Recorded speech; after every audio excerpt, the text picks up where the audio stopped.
بسم الله الرحمن الرحيم، وصلى الله على محمد وآله الطاهرين.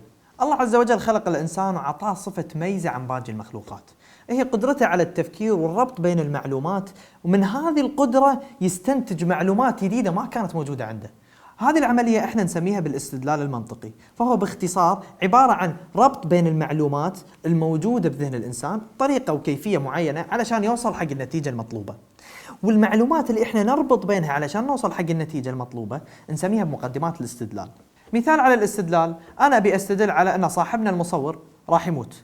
أنا عندي معلومتين متأكد منهم أثبتهم مرحلة سابقة أن هذا المصور صاحبنا حي مخلوق، وعندي معلومة ثانية أن كل مخلوق حي راح يموت. فلما أنا أربط بين هالمعلومتين راح أوصل حق نتيجة واللي هي أن هذا المصور صاحبنا راح يموت. طبعا مو شرط الحين يموت ويوهقنا، يعني راح يموت في وقت ما.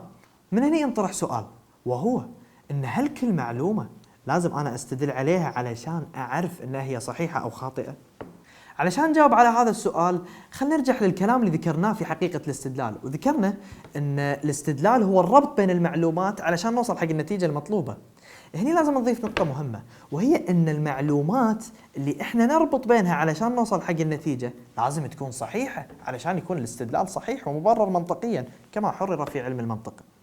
وما دام الموضوع كذي، إذا إحنا افترضنا أن جواب السؤال هو أن كل معلومة لازم نستدل عليها، فمعناته أن المعلومات هذه اللي أربط بينها علشان أوصل حق النتيجة المطلوبة لازم أستدل عليها.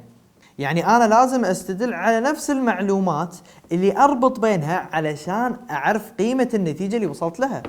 فمعناته لازم نجيب معلومات ثانية أربط بينها علشان أعرف نفس مقدمات الاستدلال صحيحة ولا لا. وهذه المعلومات الثانية لازم أعرف أنها هي صحيحة لأنه هو استدلال، وهذه المقدمات لازم تكون صحيحة، فلازم أستدل عليها علشان أعرف أنها هي صحيحة ولا لا، وما راح نخلص ليه ما لا نهاية. فلازم نوصل حق معلومات مو واقفة على الاستدلال علشان أعرف أنها هي صحيحة ولا لا. بس شلون أعرف أنها هي صحيحة؟ هني نقول يكفي تصور المعلومة. نعم قد نحتاج تأمل فيها، بعض أمثلتها، بعض جزئياتها علشان نحكم فيها. هذه القضايا احنا نسميها البديهيات أو القبليات، وكثير منها إذا ما قلنا كلها يبني عليها الإنسان من حيث لا يشعر لوضوحها. فمثلا لما أنا أقول حق واحد هذا الكتاب اللي هو قدامي مو موجود، راح يقول لي من دون تردد بكل وضوح كذاب أو قاعد مدزها أو أي عبارة تدل على أني قاعد أكذب، نستجير بالله، ويقول ايش فيك يعني كاهو موجود.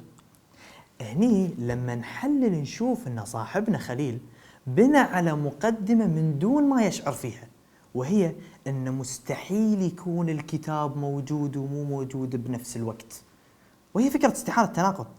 فلما أنا قلت أن هذا الكتاب مو موجود وشاف الكتاب موجود، على طول من دون لا يشعر رفض المعلومة اللي تقول أن هذا الكتاب مو موجود، مع أن رفض هذه المعلومة بالدقة متوقف على رفض فكرة التناقض، فهو بنى عليها من حيث لا يشعر.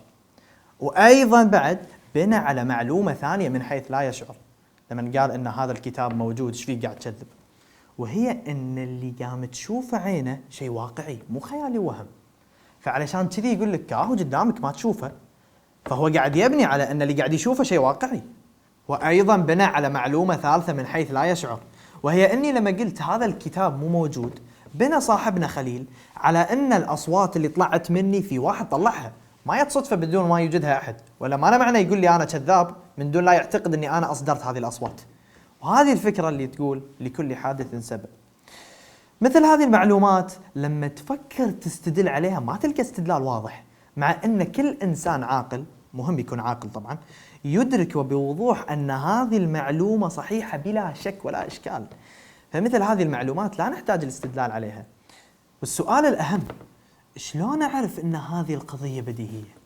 الجواب واضح، مجرد تصور الإنسان لهذه المعلومة كافي علشان يجزم فيها بلا تردد وبلا إشكال.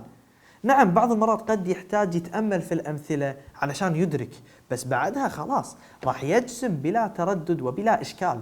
مثلا أعطي مثال، لما يجي لك واحد أقول له أنا راح أعطيك هذا المبلغ إذا قلت لي الصدق، وإذا كذبت علي نفس هذا المبلغ راح أعطيك إياه، وما في أي مصلحة الموضوع ولا راح يتأثر ولا شيء. وماكو فرق عن الصدق والكذب من حيث المصلحة. هني أي عاقل راح يقول أكيد راح أقول الصدق، معناته أنه هو أدرك قضية من حيث لا يشعر وبنى عليها وجزم فيها، وهي أن الكذب شيء مو زين وما له داعي الواحد يسويه، بخلاف الصدق. يعني بحيث إذا حطينا الكذب والصدق بكفتي ميزان راح يرجح الصدق على الكذب، فمعناته أنه مجرد التفاته حق الكذب راح يخليه يحكم على الكذب بأنه هو شيء مو زين وما له داعي الواحد يسويه. كذي وضحت عندنا فكرة البديهيات. بس بقى تنبيهين مهمين جدا. التنبيه الأول أن الاختلاف بين الناس في المعلومة مو معناته أن هذه المعلومة مو بديهية، ولا ما بقت عندنا ولا معلومة بديهية أصلا. نشوف كل القضايا مو متفقين عليها الناس، حتى التناقض شكوا في صحته، حتى وجودي أنا صار في اختلاف. فمعناته أن الاختلاف مو دائما يكشف على أن هذه القضية مو بديهية. وليش الاختلاف ما يكشف عن عدم البداهة؟ لأن مرات يصير الاختلاف بسبة أن صاحبنا مو متصور المعلومة بشكل صحيح، ومرات هو مو متأمل في أمثلتها وما صار عنده تنبيهات، فعلشان كذي ما جزم بالقضية وحصل الاختلاف بيني وبينه. هذا التنبيه الأول. التنبيه الثاني أن احنا ما نقصد من البديهيات المذكورة في علم المنطق المنقسمة إلى الأوليات، المشاهدات، الحدسيات وغيرها. لا، احنا نقصد بس خصوص الأوليات إن صح التعبير. فالحاصل احنا أثبتنا الحين أن في قضايا ما تحتاج حق استدلال علشان نثبتها، بل يكفي التنبيه عليها بعد ما نتصورها، مع يمكن تأمل بعض الأمثلة علشان نجزم بصحة هذه القضايا، مثل استحالة التناقض وقبح الظلم وواقعية المحسوس وإلى آخره من القضايا البديهية. ومن خلال هذه المعلومات البديهية المشتركة عند كل إنسان عاقل راح نبني استدلالاتنا المنطقية على إثبات العقائد الحقة إن شاء الله في الحلقات القادمة. تابعونا، والحمد لله رب العالمين.